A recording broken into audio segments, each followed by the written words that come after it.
আসসালামু আলাইকুম। আমি ডক্টর মোহাম্মদ হাবিব ইকবাল। আজকে আমরা জানবো বাচ্চাদের সন্ধ্যাকালীন বা রাত্রিকালীন পায়ের ব্যথা, যেটাকে আমরা গ্রোয়িং পেইন বলে থাকি, এই সমস্যা সম্পর্কে। এই যে সমস্যাটা, এটা ৩ বছর থেকে ৮ বছর এবং কিছু কিছু ক্ষেত্রে ১২ বছর এই বয়সসীমার বাচ্চাদের মধ্যে দেখা দেয়, এবং প্রতি ১০ জনের মধ্যে ৪ জন মধ্যে আমরা এই সমস্যাটা কমনলি দেখে থাকি।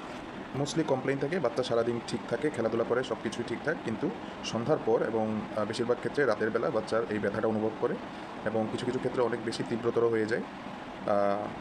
২ থেকে ৩ ঘন্টা বা ৩০ মিনিট থেকে ২ থেকে ৩ ঘন্টা পর্যন্ত এই ব্যথাটা স্টে করতে পারে।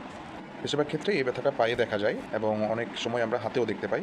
হাঁটুর আশেপাশে বা হাঁটুর পিছনে, থায়ে, আমাদের যে কাফ মাসল আছে ওই জায়গাগুলোতে এই ব্যথাটা মোস্টলি কমপ্লেন থাকে বাচ্চাদের, এবং নর্মাল মাসাজে এই ব্যথাটা চলে যায়। অনেক সময় দেখা যায় কি রাতের বেলা তীব্রতর হয়ে গেলে বাচ্চা কান্না করে, এবং সকালবেলা উঠে বাচ্চা আবার নর্মাল হয়ে যায়, যেন কি রাতের বেলা কিছুই হয়নি। তো এই যে সমস্যাটা, এটার নামই হচ্ছে গ্রোয়িং পেইন। এই যে গ্রোয়িং পেন, এটা মোস্টলি সন্ধ্যা এবং রাতের বেলায় দেখা দিবে, এবং সকালে উঠে এই পেনটা চলে যাবে। সকালে কোনো ধরনের পেইন থাকবে না।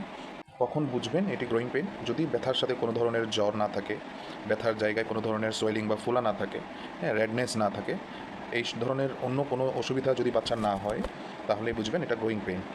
যদি রেডনেস, সোয়েলিং, ফিভার এই জাতীয় কোনো কিছু থেকে থাকে ব্যথার সাথে, তাহলে অবশ্যই ডক্টরের কনসালটেশন নিতে হবে, এবং এটাকে ইগনোর করা যাবে না। শুধু গ্রোয়িং পেইন নিয়ে তো টেনশনের কোনো কারণ নেই। এটি একটি খুবই সাধারণ একটি সমস্যা, যেটা বাচ্চাদের হয়ে থাকে, এবং এটা নিজে নিজেই ভালো হয়ে যায়। গ্রোয়িং পেইনটা কেন হয়, অ্যাকচুয়াল কোনো রিজন আসলে এটার এখনও এস্টাবলিশড হয়নি।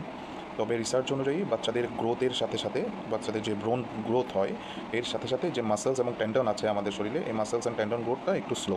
তো যার কারণে ওই গ্রোথের সাথে মাসেল অ্যান্ড টেন্ডন গ্রোথ একসাথে না হওয়ায় বাচ্চারা এই ব্যথাটা অনুভব করে, এবং কিছু কিছু ক্ষেত্রে ভিটামিন ডি বা ক্যালসিয়াম ডেফিসিয়েন্সির কারণেও হয়ে থাকে, এবং অনেক ক্ষেত্রে দেখা যায় যে বাচ্চারা পুরো দিন সারাদিন অনেক বেশি দৌড়াদৌড়ি করে, এবং ওটার কারণেও এই গ্রোয়িং পেইনটা আসলে দেখা দেয়। এটা ট্রিটমেন্ট কি? ট্রিটমেন্ট হচ্ছে মা বাবার একটু ভালোবাসা বা একটু কেয়ার, সাথে বাচ্চাকে একটু মাসাজ বা হট কম্প্রেশন দিতে পারবেন, এবং কিছু কিছু ক্ষেত্রে ব্যথার তীব্রতা দেখে আমরা প্যারাসিটামল দিয়ে থাকি, সাথে অনেক সময় ভিটামিন ডি যে সাপ্লিমেন্ট আছে এই সাপ্লিমেন্টটা প্রেসক্রাইব করে থাকি। আশা রাখি আপনারা এই যে রাত্রিকালীন বাচ্চাদের পায়ের ব্যথা বা গ্রোয়িং পেইন, এটা সম্পর্কে কিছুটা হলেও জানতে পেরেছেন। তো আজকে এই পর্যন্তই। ভালো থাকবেন, সুস্থ থাকবেন, দোয়া করবেন, এবং পাশে থাকবেন ইনশাআল্লাহ। আসসালামু আলাইকুম।